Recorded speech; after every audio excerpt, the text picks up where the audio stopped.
What are some common misconceptions about accommodation for neurodivergent individuals in educational and professional settings, and how can they be addressed? Yeah, I think the first one probably could apply to any setting really is that the employer may feel like it's something that's going to be quite large that they can't do. They're going to think about cost. They're going to think about how it might impact on the other staff, what it might look like to the other staff if, say, for example, a reasonable adjustment was made so that a teacher didn't have to attend the weekly department meeting to give them extra time to do their marking. They might fear that there's questions about that, in terms of that's, unfairness or it's not equitable. So there's going to be perceptions from other staff, I would say, the fear of that, the cost, the impact it might have on, the physical environment, because people always think you have to make massive changes in terms of the physical space. Will it impact on students? Certainly in education, they think, will it be something that will impact on students? So they're going to be the main barriers really in terms of the initial when you make that request. I think for the individual, I would say it's going to be that they don't want to stand out, that they don't want to be seen to being difficult, that they don't want to have their competency questioned, that they don't want to be othered by asking for things that other staff don't seem to need. So there, I would say from those two perspectives, from the employer and from the actual affected individual, that's probably going to be the main issues around asking for reasonable adjustments. What role does, universal design for learning principles play in creating accessible and inclusive learning environments for neurodivergent students?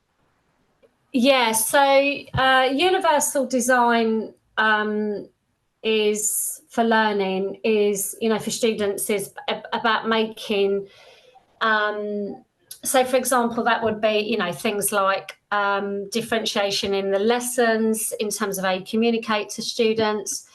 And I suppose what the difference that it makes is that it's the purpose of it is to be inclusive, but in a way that's not obvious. So that's the whole subtlety about universal design, in that everyone would benefit from it, but also it's not like a glaring, we are making this adjustment for this individual or these individuals. So a truly universal design setup would enable everyone to be able to take part and without having to have loads of adjustments made. So in teaching in terms of learners, that was when we moved from where there used to be kind of didactic teaching. So you had the teacher at the front just lecturing students, and students would have to write everything down.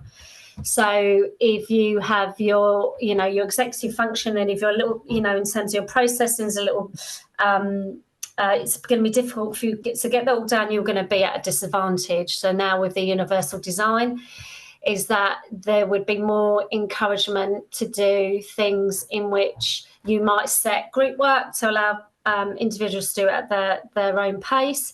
You would have a varied range of activities. You might have it in a visual form, you might have it in a textual form. So the idea of it is so that every individual, and this should be the ultimate goal, that every student in that classroom is able not just to take part, but excel at their own pace. So that's the main idea of it, and it really should be then the idea is that you can't. it moves away. It stops us going into this, this other situation where you were saying, okay, for example, all right, all the students who might. So if you were going to do it in a really obvious way, you might then say, all the students on this table, you get to have this visual thing because your processing only works in a visual way. We don't do that with universal design. You make sure that whatever you've got has all of those things so that every student benefits from it, but they all have the same resource, So although you would factor things in, you'll have visual, something that might visually document the information. And you might do, as I said, group activities. You might have a video that supports the textual. So so that it's all inclusive. So that's what's going to benefit, that everyone's able to take part at that point, at the same point in time, and everyone should be able to excel to their at their pace. How can educators and employers ensure they provide tailored support? Firstly, stop approaching everything as a one-size-fits-all.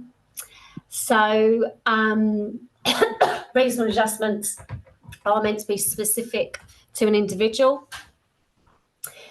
And so they should not make assumptions that, okay, if, a teacher has declared that they're dyslexic, we'll just make sure that they've got in their classroom, they've got 2 monitors, because that will help them.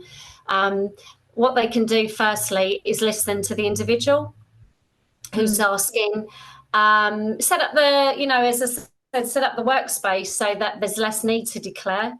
And this need to ask for reasonable adjustments. That's one way to support, and in the fact that it's embedded in everything that you do, because you already have. So one you would do is have complete transparency.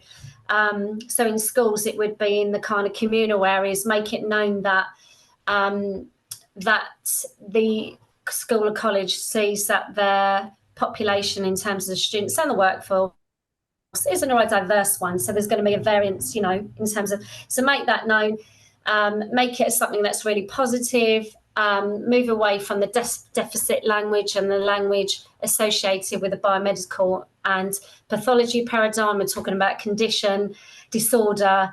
If you need,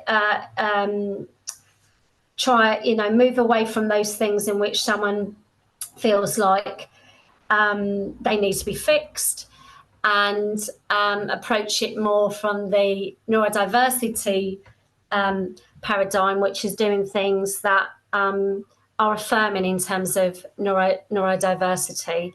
So again, that's in the language that we use in our in the student guides, in the staff guides, in the communal areas, in positively talking about the strengths and the attributes of different neurotypes, and just celebrating all of that. And that can be done quite easily. Having very clear processes and protocols from the point of recruitment into when you go into the interview process, have a reasonable adjustment policy, have a disability seeker policy, have all of your policies where they recognise EDI. Make sure that there is training through every layer of the workforce. So that starts from SLT, from HR, from line managers, through teachers, and just the whole level, through everything, because it's everyone's responsibility, inclusion. Set up just in communal areas, in staff areas, you could have things about, okay, if you are have an EDI board, you could have a neurodiversity section. So if you're a neurodivergent, these are all the things that we, that are in place, and also have notices about things like the access to work.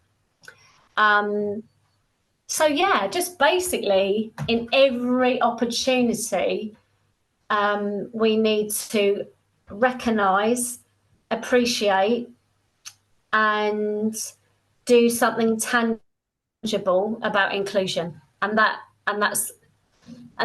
if you do that, what you're going to do is encourage, or you're going to create a culture where people's psychological well-being is at the heart of everything that you do, and that's going to make a tremendous impact on an individual. And also I think then if say schools and colleges or any workplace, if they really sit down and listen to the individual and individuals and ask them what they actually need, they'll realise, relating to the question before, that actually some of these things are really subtle. They don't necessarily cost a lot of money, that they are things that can be easily done. I think that's the way in which you can be in which we can be really supportive. So the summary of that is that it has to be in the structure and the culture of the organisation. If you have the policies there, but the culture doesn't reflect that, or you have the culture, but the policies don't reflect that, it's not going to work. Definitely. Yeah. It's like they're like, it's like what example that I like to give is like Ofsted coming in, got that display, like the day before that people are doing display boards, they're doing everything, but the incident reports, the children's learning progress, nothing reflects the work that they're doing. It's like it's all for ticking boxes. Oh yeah, totally, yeah, absolutely. So as soon as you get the notice that Ofsted are coming, generally schools and colleges are now are potentially prepped for that anyway. But as soon as they get their notice, everyone goes into overdrive, and then it all becomes about proof. Where's the proof? Where's the proof that we're really good at what we do? And then it all becomes very prescriptive. People are expected to give lesson plans, and although you don't really actually, if you read Ofsted guidance, that you don't need to have lesson plans. You just need to have evidence of learning, and that can be in the workplace, or they look at that can be in the classroom by looking at the students' work. It doesn't have to be that it's in a lesson plan, just talking about that, just that really, that culture of, I don't know if I mentioned it before, but in schools and colleges, they have learning walks, and senior leadership team or department managers can just turn up in a teacher's lesson unannounced, and the idea is it's to encourage a culture in which there's always an open door policy, and we're just, it's just about making sure that at all times we're working to a grade 1. But that no one ever has someone just constantly walking into the working environment. That's incredibly disruptive and incredibly stressful. There are better ways of doing that. So you're right, it turns into a tick box exercise, and we need to think about focusing more on the long term rather than just those snapshots of time. And there's got to be better ways of doing that. So even in terms of thinking about the support, so for neurodivergent teachers, that there are conversations had with that teacher. I mean, inspection is it's a real thing in education, and we can't avoid it. So there's going to be it wouldn't be reasonable for a neurodivergent teacher to say, I never want to be inspected. That would not be. However, what you could do is give notice, so we don't have just these unannounced. Give notice, create a working space for that teacher in which they can excel. So that might be things like having them in their own classroom. Because I know when I worked in further education, I could be all over the place. And then you've got all the stress of trying to get in. So having them in their own classroom, making sure the classrooms are fully equipped, that takes all of that pressure off. It's subtle things like that that can make a difference. Be really explicit in terms of what we expect in lessons. So that might be where you have Ofsted criteria clearly laid out about what it means to be good and what it means to be outstanding. There could be examples of that rather than these kind of quite subjective statements, which, for someone who takes things literally, you might need it to be a bit more clear about what exactly you're asking from me. So those sort of things. But yeah.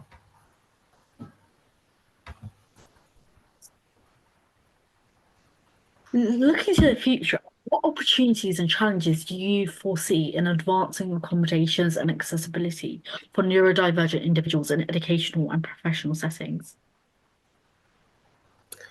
Yeah, I think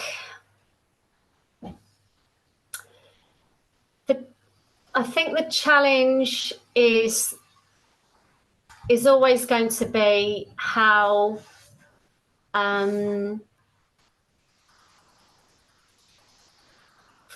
I think the challenge in education is always, because what happens in schools and colleges has external not only influences but organisations and agencies that set the perimeters of what schools and colleges have to work on. They don't. So Department of Education will set the accountability measures.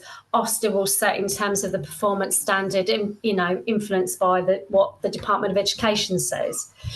So those accountability measures and performance standards are always going to shape what happens in schools and colleges.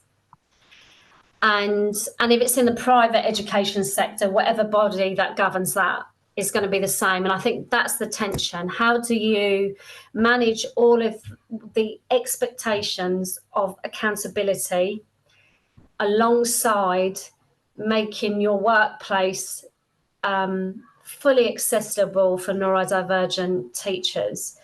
And I think that's what the tension is always going to be. There are ways around it, but you have to see the things as equally important.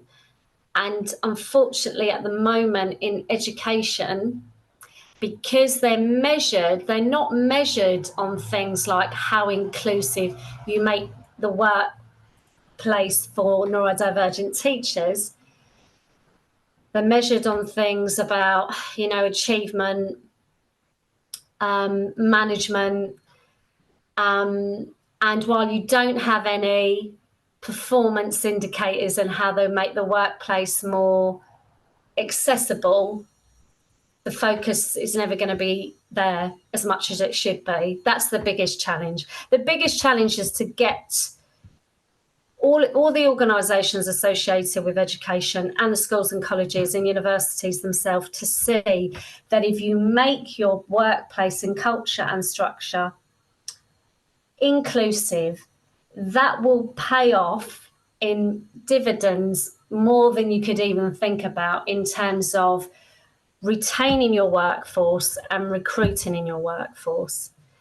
And at the moment, they go like this.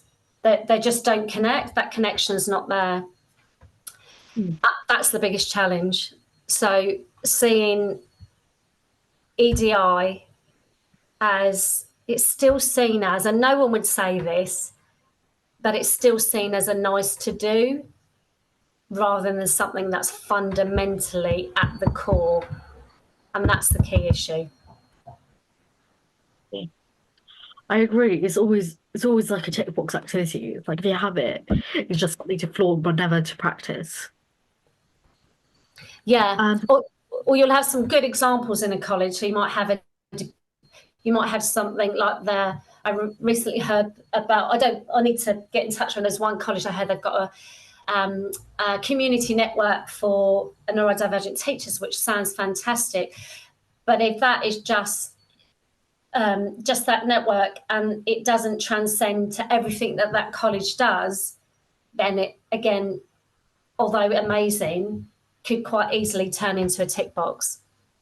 How do neurodivergent individuals' unique perspectives and cognitive styles complement and enrich team dynamics and decision-making processes? Yeah, they enriched team dynamics and organisations, full stop, in terms of what any organisation or any department or anything that you're doing, that particularly in education, which should be about, you know, the learning, the experience, the understanding of a subject, not just you know, an exam that shows that I can prove I can get through a subject. It's like full understanding. So because of that, the strengths of different neurotypes in terms of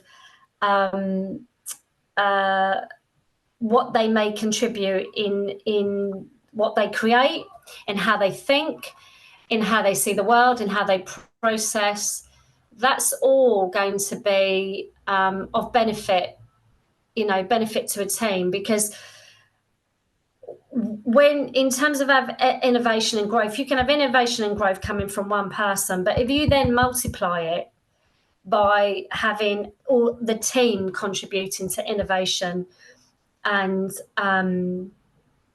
being dynamic, that's got to then have positive effects, not only in the workplace, but in education for the students as well. So they contribute because they will approach something in a different, alternative way that may have not been thought of before. That may unlock the door to, say, a student understanding something, or a workplace working more, or a department working more effectively. So that's that's the amazing thing about fully embracing, you know, neurodiversity, and it's even the truest sense about it's just a, you know, diversity of minds, in the fact that if you fully embrace that, then you're going to have a greater reach of ideas, initiatives, strength-based. We've talked about strength-based already. You know, the kind of it allows you to do strength-based practice, and that's the ultimate goal. You know, that's where we want to be successful. Can you discuss the importance of representation and visibility of neurodivergent individuals in leadership roles, and how can an organization facilitate their advancement into such positions? Yeah, that's a really good question. So much about neurodivergent staff members, unfortunately, tends to centre around reasonable adjustments. And reasonable adjustments are really in place to enable, you know, the individual to do their job, really, to be able to navigate through the workplace. There's not much focus on excelling that individual, and certainly in getting them into management positions. I think again, it's them again. There's as far as I'm aware, there's not much representation. I mean, again, there's no what's the word? There's no record of this, so I don't actually know. But there is no record of how many leaders in education would identify as neurodivergent, and I would say that would be, you know, the kind of like almost like the responsibility of the membership organisations that are associated with education. Partly that their responsibility, that would say, so things like in further education, like the Association of Colleges, the Sixth Form College Association, maybe the teaching, teacher and training council, the Education and Training Foundation, to actually maybe try and capture how many neurodivergent leaders we have, and invite them to kind of share their stories, because they're really important. Sharing the whole storytelling is what makes people be able to relate, and then make people want to potentially want other neurodivergent teachers or neurodivergent leaders to step up and say, yeah, I am as well. So I think there needs to be at the wider organisation level, some acknowledgement that there might be neurodivergent leaders, and having, I don't know, some sort of program, because you can get future leader courses, you can get, and I don't know if they actually look at trying to excel the skills and encourage applicants from that have different neurotypes. I don't know if they do that, but certainly the best way to enable people to excel is to give them the scope to be able to work to their strengths. It comes back to that strength-based. So allowing staff to, so for example, be able to create their own content that makes sense in terms of how they process information. There are many skills that are going to be like being creative, being leaders, being even slightly risk-taking in a positive way is associated with certain neurotypes. So, there's some potential, some great future leaders out there in education that those skills need to kind of be harnessed. Make the application process to be a future leader accessible, because I would say that the likelihood is that there are a number of neurodivergent teachers that haven't potentially applied for leadership because the leadership application process is neuronormative and therefore restricts them. So think about creatively in that way. So I think it might need a big push from the wider organisations that develop and train, so future leaders, to focus on that and try and recruit. We don't want it to be tokenistic, though, that we're recruiting neurodivergent teachers into management and senior positions because we want to do a tick box. You should only be doing that if you're actually wanting to create a workspace which is truly neurodiversity affirming. If you're recruiting them in and then expecting them to perform the same as other leaders that are neuronormative, then then you might as well just not include them in the recruitment process, full stop. So yeah, I think there's something to be done in recruitment.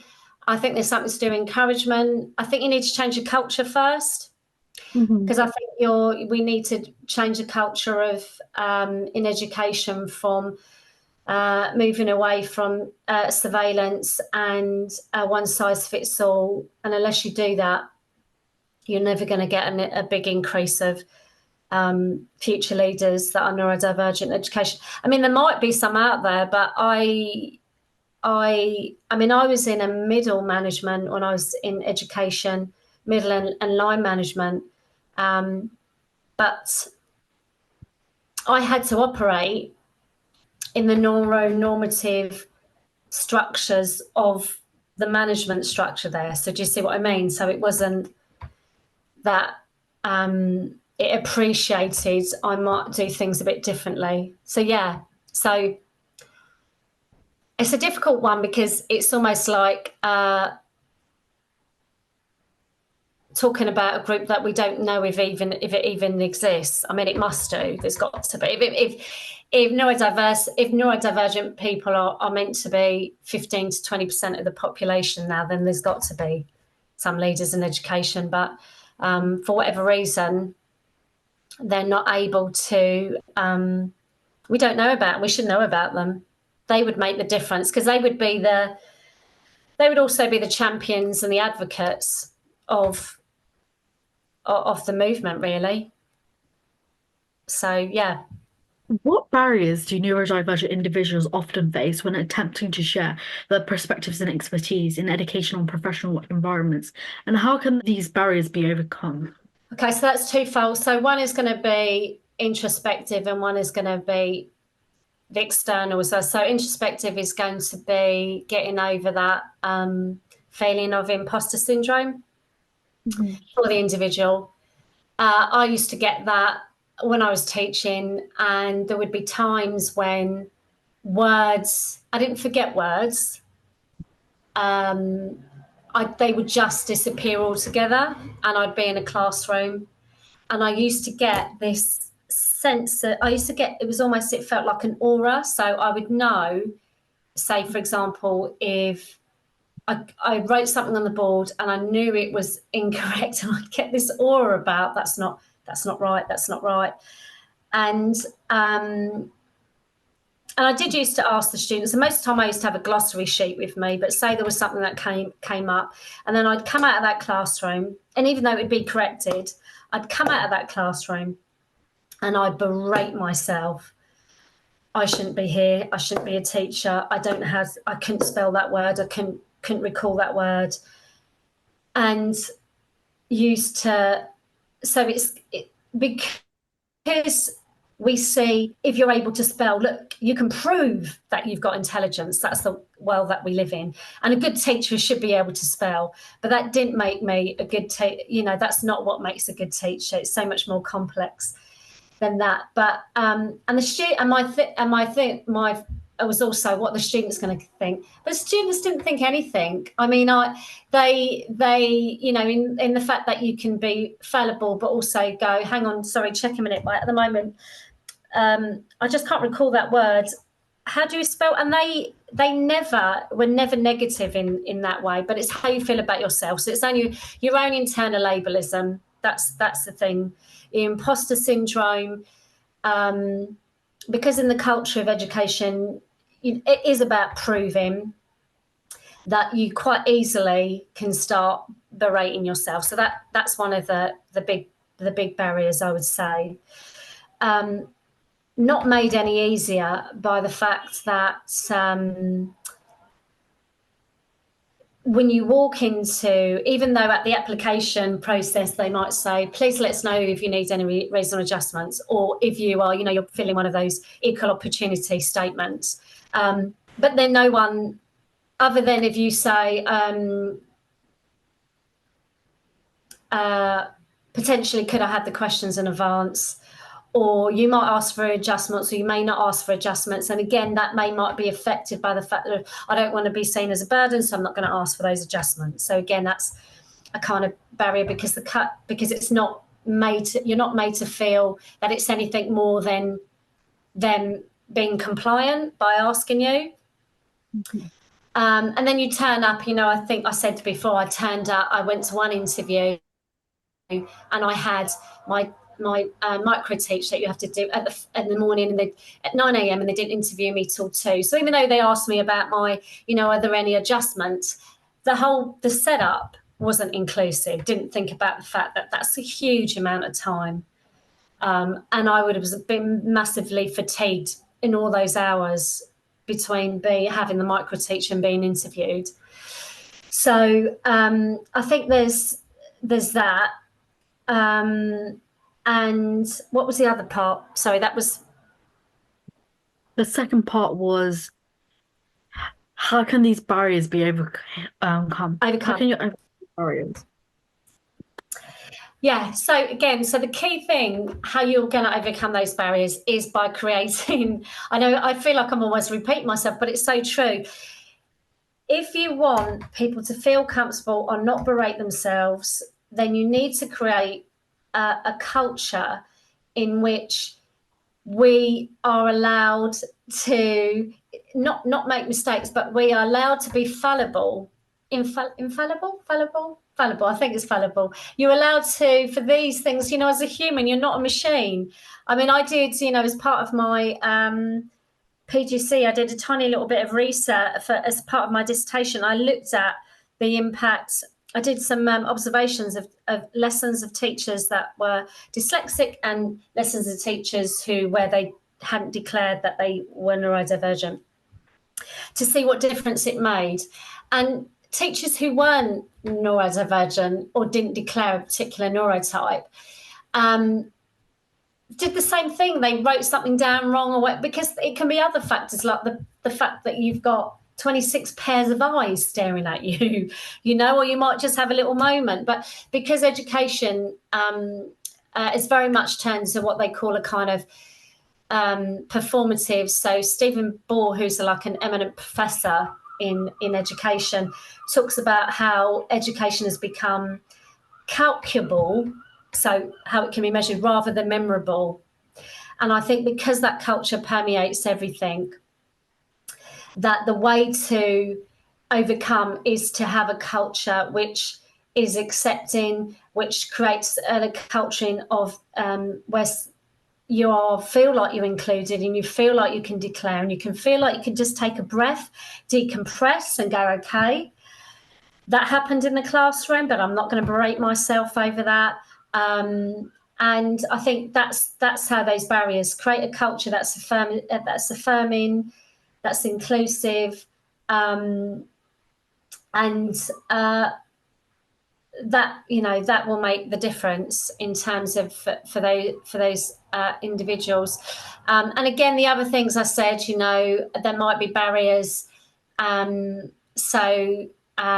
it may be, so you set up, I think I've said before, so just think about having a process which is really transparent, really clear, so everyone knows that if for any reason you have a particular neurotype and you need some reasonable adjustments, this is what you need to do. And just having all of that really clear, but in a really nice language, but it's about how you want to, the language is about not so you can fix yourself, but how you can excel, and work to your strengths, those sort of languages. So if you have a process and a procedure, almost like, a clear process of what happens next once if you've disclosed how your reasonable adjustments, what happens next, how we monitor it as an organisation, how we'll keep checking in with you. All of those things will make the individual feel more comfortable. In the classroom and out of the classroom, you'll get the best out of those individuals. If you factor in things like making sure that when you timetabling, that you allow that if you're timetabling a teacher, that you allow that they've got necessary breaks in between. Don't make the day too top heavy or too bottom heavy, as much as you can. And if you do those things, then you create an environment that's affirming, and there's a less need to ask for adjustments and less barriers just by the design. That's the main thing. So a lot of what I'm going to say keeps coming back to the same things, because I think if you get those right, the culture, the structure, universal design in how things are set up. Yeah, so I can make those links really quickly, and my brain is a constant mind map and branches going out and out and out and out and out and out and out. That's a good way. Yeah. Reflecting on our discussion, what do you believe are the most crucial steps towards fostering greater awareness and acceptance of neurodiversity in our society?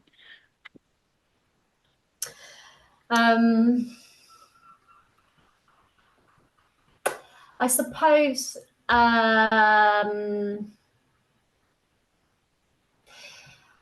that acceptance will only come when, I think,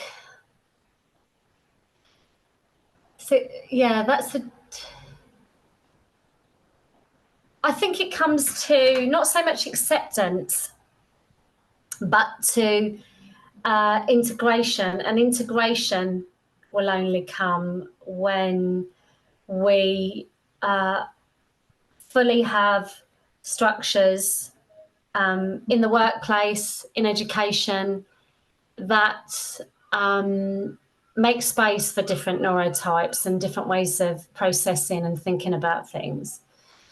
And unless we move to a kind of, an affirming, have things set up so that people walk in, they recognise how that they can excel within a working environment, because it's set up in a way in which enables them to work to their strengths. Same in education.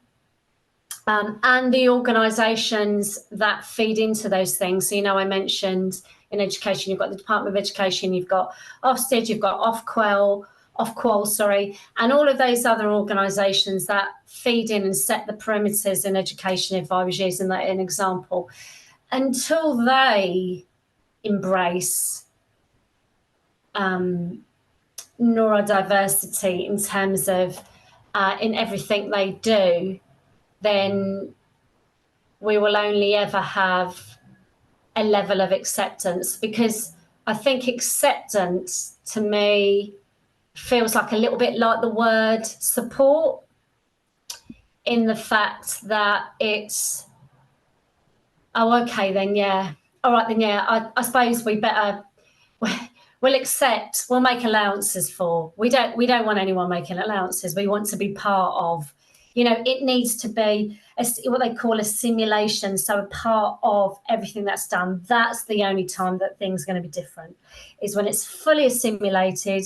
We move away from the language of saying acceptance, support, because those things, it's almost like the utopian. There is, I might pronounce his name incorrectly, so I think it's Ralph Savaris, and also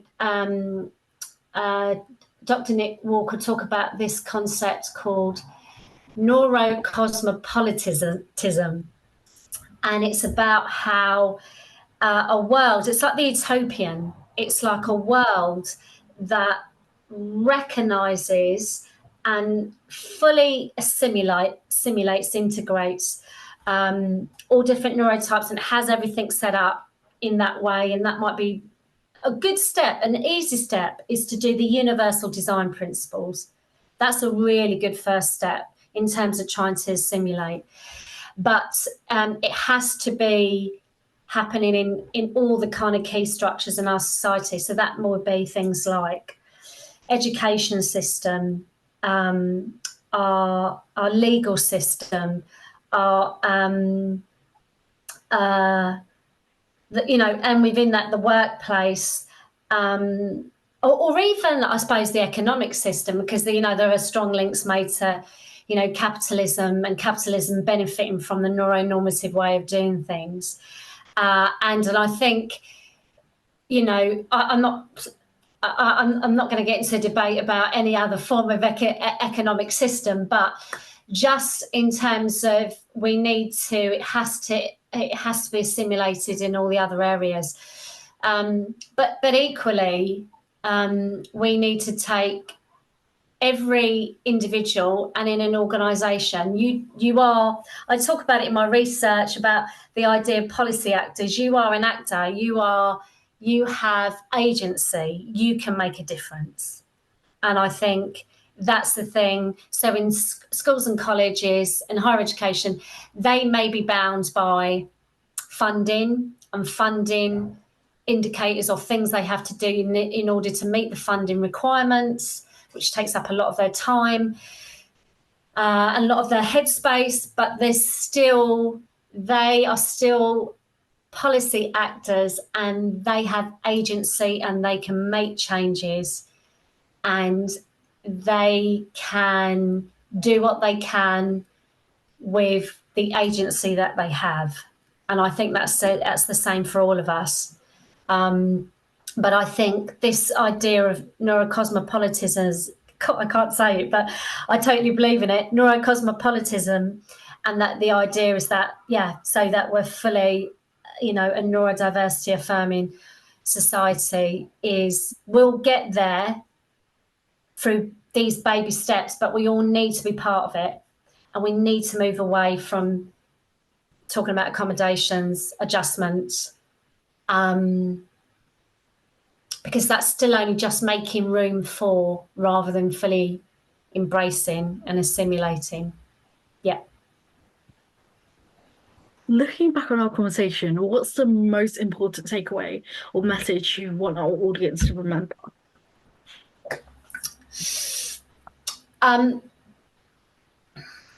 That we all have a part to play in inclusion.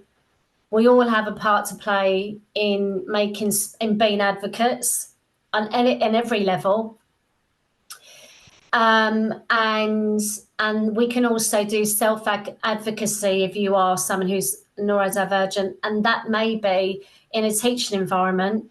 It could be that you say, you go in tomorrow into your school or college and you look at their EDI policy, you look at the performance management policy or anything else like that, and you are fully informed. You look for the reasonable adjustments, EDI, so you get that information. You sit there and reflect on what you might need, in terms of, so you can do strength-based. And then you reflect and make a decision about whether you want to put in a request for anything, or, if you want to have that first conversation with your line manager, or you want to speak to your union rep. I would say, so from the individual self-advocacy, be aware of what your rights are, what you're entitled to. Feel if you are comfortable to make those steps to ask for things at a kind of wider college, school, organisation level. Think, those organisations, to think about what does it mean to them to be neurodiversity affirming? Do they know what that means? If they don't, reach out to individuals, such as myself, but also they could be reaching out to there are other kind of neurodiversity advocates out there in education to find out. And I would say that, the key thing is that we all play a part. In organisations, it needs to run all the way through culture and structure in individual schools and colleges, but in the wider, when the, writing government, education policy, education practice, protocols, it needs to be featured in there, thinking about inclusion from a cultural and a kind of, so what we want is a kind of a policy, but kind of policy and practice, like an active response. So I'd want people to take away, what could I do?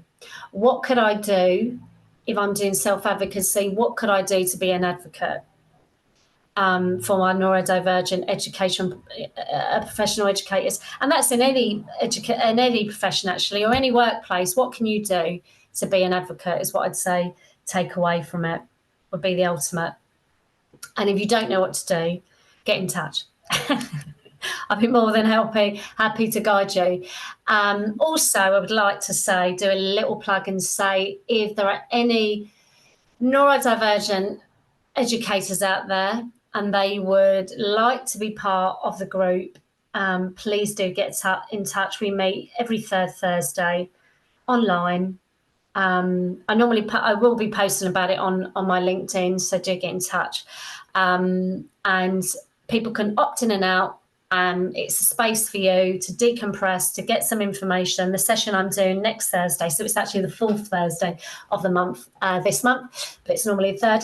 It's on reasonable adjustments. So what to do with your reasonable adjustments and not being put in place, how to get support from your union or your workplace, and what happens next, really, that sort of thing. So that's the main kind of takeaway. Are there any upcoming, you sort of answered this, are there any upcoming projects, events, or resources you'd like to share with our audience? So we've got the support group, but I'm also going to be working closely with, as part of one of the directors of Neurodiversity in Education. So we're making those contacts with institutions in further compulsory education to try and, set up a common strategy about how we're going to be moving forward to make our education sectors as a whole, Neuro-Inclusive, some exciting work with Simon Preston and Rachel Oneth, who are the other two directors at the moment. We are recruiting for more directors, and so that's really exciting. And I will be doing some other academic writing, and hopefully just raising greater awareness. Continue to do that, and hopefully be able to actually go in and do some like further training with any school or college or university that may be interested in thinking about how they can make their environment more neurodiversity affirming, and because we can't assume that people know what to do, so that's another thing. So yeah, so there's lots. Finally, where can our listeners find you or connect with you to stay updated on your work? Yes, so I'm on LinkedIn under my name, Dr Annemarie O'Dwyer. I've also got a website, www.neurodivergentinsider.co.uk. I have an email where you can reach out to me. I can share all of this information with you, and maybe we can post it underneath. So they can reach out to me there. And also reach out to me through the LinkedIn page in Neurodiversity and Education, CIC. And currently I'm not active on Twitter. I need to get back onto that. But so it's mainly really kind of LinkedIn or coming onto my own website. So I do publish a monthly blog. So they tend to be now based around what we've covered in the support group sessions, because it makes sense, because it's almost then people have a written record as well. So if you can't make the sessions, there will be a blog post on it anyway, which I'll cover some of the main points. And that's it. Yeah, I'm always happy for anyone to get in touch. Perfect. Last question. What is one thing that you're grateful for today? I am absolutely grateful to have the opportunity to do something like this. I think it's a great privilege being able to have the time, or being able to carve the time to do this advocacy work. There are many people who would really want to be advocates, but feel like they haven't got any time. So that's why I said, in the last question, that if you reflect, what is the one thing that you can that everyone can do. So I'm grateful that I have the time to take part in this podcast. So thank you very much. It's been great. I've really enjoyed it. And grateful that I'm in this privileged position that I can do this ultimately. That's what I'm really grateful for. Thank you so much for coming on to the podcast. It's an absolute pleasure to have you on. I think even when I was filming another podcast the day that we filmed the first part, and I was like telling the lady, like, oh my God, this is an amazing podcast that I filmed. So it's absolutely amazing. Thank you so much. Oh, you're welcome. Yeah, it's great. Thank you. And keep up the good work. You're doing fantastic stuff. Thank you so much. And that brings us to the end of another enlightening episode of My Trauma's Chronic, but I'm Iconic. We hope you found today's discussion on neurodiversity both insightful and inspiring. A heartfelt thank you to our guest, Dr. Annemarie O'Dwyer, for sharing her expertise and passion for inclusive environments. Your insights have illuminated the path towards a more diverse and equitable future. Remember, the journey towards true inclusivity doesn't end here. It's an ongoing commitment to recognizing and celebrating the unique strengths and talent of every individual, regardless of neurodiversity or any other differences. We encourage you to continue the conversation in your communities and workplaces, championing the cause of neurodiversity and empowerment. Together, we create environments where everybody feels valued, respected, and able to thrive. Don't forget to subscribe to My Trauma's Chronic by I'm Iconic's podcast for more thought-provoking discussions on diversity, inclusion, and innovation, as well as many other interesting topics.